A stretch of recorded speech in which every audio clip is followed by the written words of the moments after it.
Greetings, Warriors! First thing off the bat, I want to thank Delco Harhaven and Warner Brothers for hooking us up with tickets to see this at the King of Prussia Philadelphia premiere. Oh my God! What a great movie. Now, weapons, first off, when you look at it, right, I thought it was going to be like a war movie, right? I knew nothing about it going in, right? Unlike, every Marvel movie or DC movie you go to, you've seen half the movie in commercials. And Marvel, that's probably why, a lot of people ain't coming. Because they've seen most of it in the commercials, and they know it'll be on Disney Plus, by September. But, so, what's Weapons about? All right, so Weapons is this movie supposedly made in Pennsylvania. Major mistake, though. They have, a liquor store. In PA, right, we have state stores. But besides that, right, it's about this teacher. She comes walking into her classroom one day, normal day, birds are chirping and everything, right? And only one kid in her class. She had 18 kids in her class. Only one kid showed up.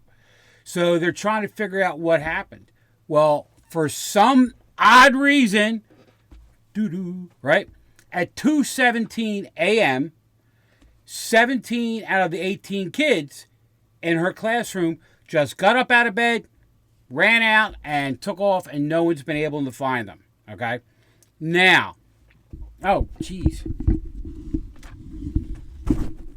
I've been yapping without my microphone.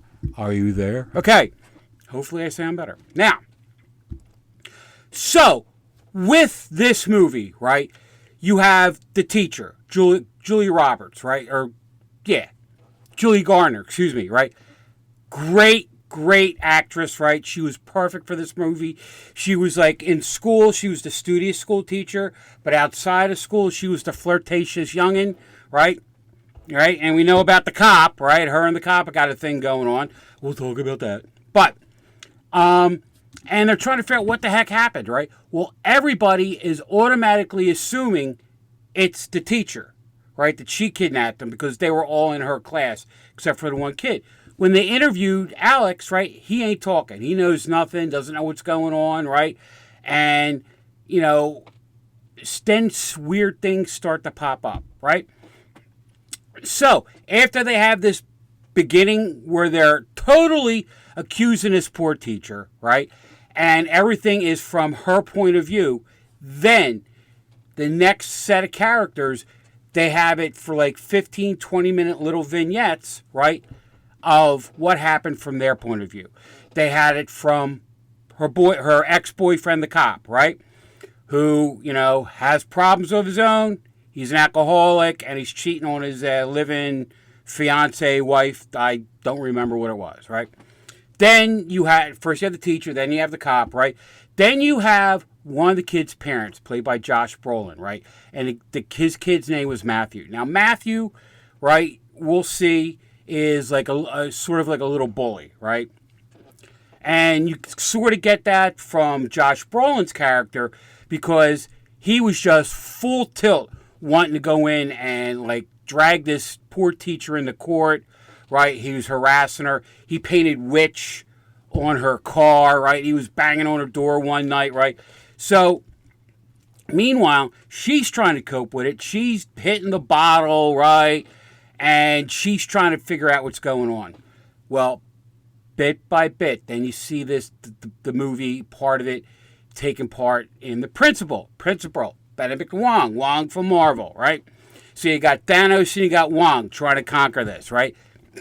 And guess what? The Thanos character wins this time. Anyway, so Josh Brolin, right, starts doing some investigation. He's triangulating where all the kids went and all that, right? And then he starts talking to the teacher, right? But he's talking to her, right, trying to enlist her help, as opposed to what he was doing before, right? Totally accusing of her and wanting to lock her up.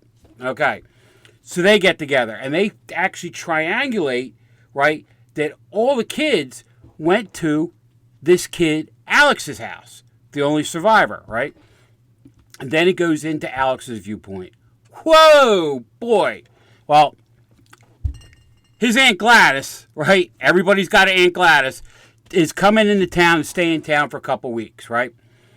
No, and like the wife is like, she's only met her a handful of times, but she's sick. She needs to stay somewhere. Husband's like, yeah, whatever you want to do. Kid was like, all right, whatever. We're going to deal with this lady for about a month. And then she moves in, right? And she is the quirkiest little old lady you'll ever meet. Reminded me a little bit of Elsbeth from the TV show, but not evil. Okay. Then you start seeing what Gladys is doing. Holy, she's a witch, right? And Alex comes home from school one day. His dad didn't pick him up, so he had to walk. Walks in the house, and Gladys is sitting at the table, and Mom and Dad are both sitting there frozen, okay? Part of her deal is she freezes these people, and she's sort of like sucking their essence, right, to, I guess, continue to live, whatever, right? And the kid's like, Alex is like, what the hell are you doing? Right? And she tells him, you are not allowed to talk about this to anyone, or I will kill them. Dun, dun. So if you're a kid, what would you do? You would do exactly what she said till you kind of like figure out what you can do. Well, right? Then she goes, I will let your parents loose if you do me this one favor. Collect one piece of one belonging from everyone in your classroom, and I'll let your parents go. So Alex is like, all right. Kids go out to lunch. He's looking around, and he takes all the name tags off their drawers. Okay? Gives them to the aunt, right? She performs this mystic voodoo thing with the tree and all that, right? And then what happens? All the kids start running over their house, and they're running like their arms behind their back, sort of like that guy in, that TV show about Jenkintown outside the Philly area. Anyway, right? And they end up at her house, and she sticks them all in the basement. Well, she sticks them in the basement, and what she's doing is she's sucking their life force, like, to, give her life so she can be immortal, right? How many movies have you seen something like this in, right? But how it plays out is insane. Bit by bit, she's, like, gathering all these people from town, right, to get them to go against anybody it's looking for, right? Principal, the poor principal, oh my God, right? Wong got it. You got it bad, right? And it all comes to the end where the dad, Josh Brolin, right, the teacher, right, Julie Garner, right, go in to this house, and just the shit breaks loose, man. Right, and they're chasing each other around, right? And some of the people that are like these crazy zombies are chasing them, trying to kill them, and you can't kill them when you shoot them, and they keep popping back up, right? The only way to kill them actually is just like blowing their heads off, just like a zombie movie, right?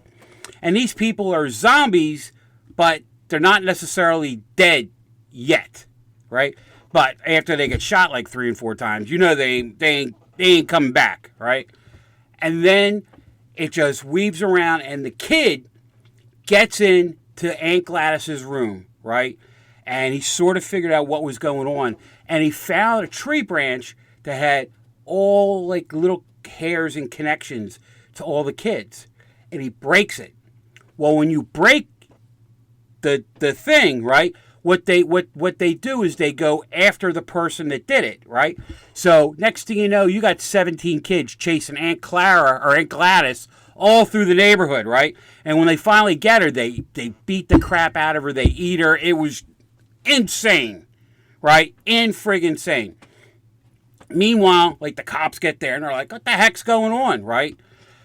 Well, Josh Brolin picks up his kid, right? And then they're trying to make sense out of what's going on. And then at the very end, right, they have like a little trailer, and Alex is talking, and he pretty much come out and says that yes, all the children survived, right, and even after a year, it took for some of them to start to communicate again, right? Wow! This movie, right, had me on the edge of my seat, okay? Now remember, I'm in there with Ducko Harhaven. I actually had a press pass too, right? So I'm sitting with all these people from the newspaper in the rows, right? And I even heard some of them, these people, established influencers, established movie reviewers and reporters, all going, wow, right? And that's the way it went. What a great movie! I'm telling you, if you want to take your girlfriend or your boyfriend to a movie and they get all scared, you want to get all comfy cozy, perfect. Tons of jump scares, right? And it's entertaining from beginning to end. Now, I'm giving it a 10 out of 10, right? Because for this is my genre, right? I like watching these horror movies, right? But I'm telling you, it is worth it. It'll be worth... Now, I saw it in IMAX, right? Yeah, you don't need to see it in IMAX. I mean, there's nothing in it that makes IMAX better for the movie. I'm just saying. Like, if you're going to see Star Wars, yes. Going to see a hero movie, yes. This, not so much, right? But very entertaining. You will not get out of your seat because you're going to be going, all right, I'm afraid I'm going to miss something. All right? So, Mad Darbarian for weapons. I give it 10 out of 10. Go see it. You will enjoy it. Right? And tell them the Mad Darbarian sent you. All right? So, the Mad Darbarian movie reviews. I'm out. See ya. Ba-da-da-da-da-da.